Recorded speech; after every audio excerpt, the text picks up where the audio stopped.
Okay, so today we are going to be talking about the Bible, Genesis 6, verses 1 through 4. I'm going to skip over verse 3 because it's really unrelated to the other three verses in this little section.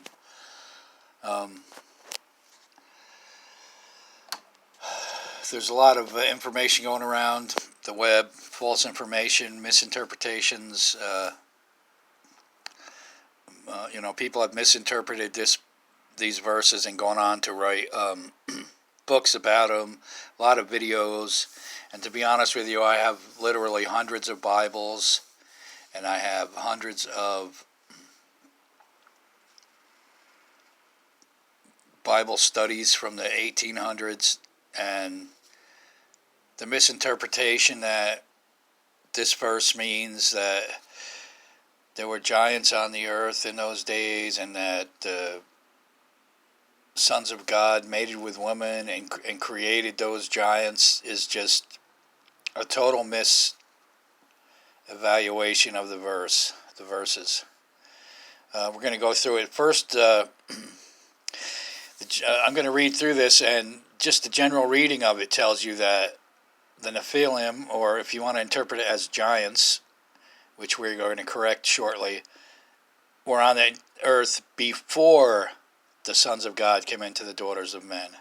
So how can the giants be the result of sexual relations between the sons of God and the daughters of men if they were here before that event took place? Okay, so we're going to start verse 6:1. When men began to multiply on the face of the ground, and daughters were born to them. So this is mankind in general. This is not a specific group or one specific thread of humanity from a certain person. This is all of mankind. If you want to say from Adam and Eve, well, then that's what they're talking about. The sons of God saw that daughters of men were fair, and they took to wife such of them as they chose. Now the sons of God, we're going to do a little work and define what that means biblically in these passages. And the Nephilim were on the earth in those days, and also afterward, when the sons of God came into the daughters of men, they bore children to them. These were the mighty men of old, the men of renown. Okay, so we're going to go and define what this Nephilim means, which has erroneously been translated as giants in the King James and others. Sons of God, we're going to define that term, and the mighty men that were of old, the descendants of the union of sons of God and the daughters of men. I'm using the Revised Standard Version here. That's generally my go-to English version, although I literally have hundreds of versions. The revisers began, I believe, the earliest revised version I've seen is from the 1860s.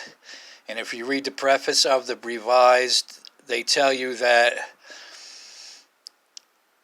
a couple centuries after the King James was published in 1611, the authorized King James, the King James versions you're getting now are not authorized by the king. He's been dead for around 4 centuries. But the revisers realized that just the common occurrence of the meanings of words changing over time began to alter the meanings in the King James. There was at least 300 words that had changed meanings at that time. And also, there had become available to scholars more ancient documents to compare with the renderings of the early, the 15th, the 16th and 17th version Bibles.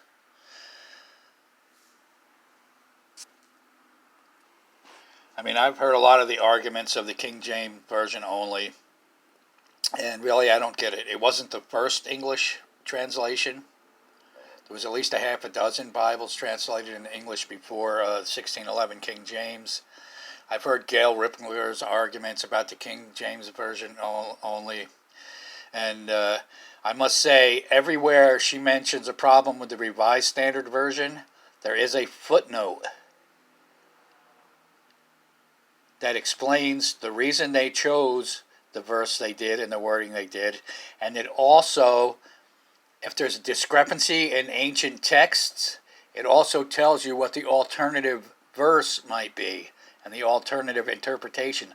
So at least you can make conscious decisions of which one you feel should be favored. Where the King James doesn't give you those options. It's just whatever Francis Bacon and the King's Court decided to put down. Well, that's what you're stuck with. I mean, at least the Revised Standard Version gives you scholarly choices and renderings, and they explain why they choose certain wording when there is contention. Let's go back to 6:4. Slowly the Nephilim were on the earth in those days and also afterward, when the sons of God came into the daughters of men, and they bore children to them. These were the mighty men that were of old, the men of renown. Basic reading comprehension. You don't have to be a genius in syntax. The Nephilim were on the earth before and afterward, when the sons of God came into the daughters of men. So the Nephilim were not the result of the union of the sons of God and the daughters of men. The verses clearly tell you that. So right there, if you want to translate Nephilim as giants, and you want to say, it still doesn't say the giants were the result of the union of the sons of God and the daughters of men. Okay, so now we're going to break down some of these verses and phrases found in this, which occur in other places in the Bible, and we're going to define them, see what this verse is talking about. Okay, so right now we are looking at the Holy Scriptures analyzed and annotated by A.C. Gabalin, and this was published, I believe, in 1907. It's 4 volumes, has lots of wonderful footnotes and explanations. Okay, so I stand corrected. This was published in 1913. Okay, so this annotation covers some of the popular theories about who the sons of God were, so I'm going to read through it. The question is, who are the sons of God who took the daughters of men? The general view is that the sons of God were the pious descendants of Seth and the daughters of men, the Canaanitish offspring. However, there are strong arguments against it. There is no proof in the text that the daughters of men were only the descendants of Canaanites. The text supports the view that in the daughters of men, the natural increase of the whole human family is meant, and not a special class.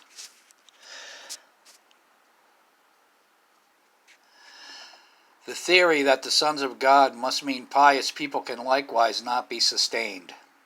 The term sons of God is never applied in the Old Testament to believers. Isaiah XLIII verse 6 refers to the future gathering of the godly remnant of Israel.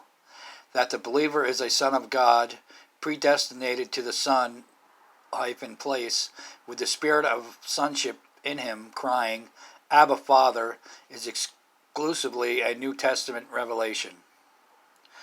The result of the marriage of the sons of God with the daughters of men were children, who were heroes, men of the name. If the sons of God were simply pious Sethites who mixed with the Canaanites, it's hard to understand why the offspring should be a special race, heroes, men of the name. The giants were Nephilim, which means the fallen ones. Oh, I didn't.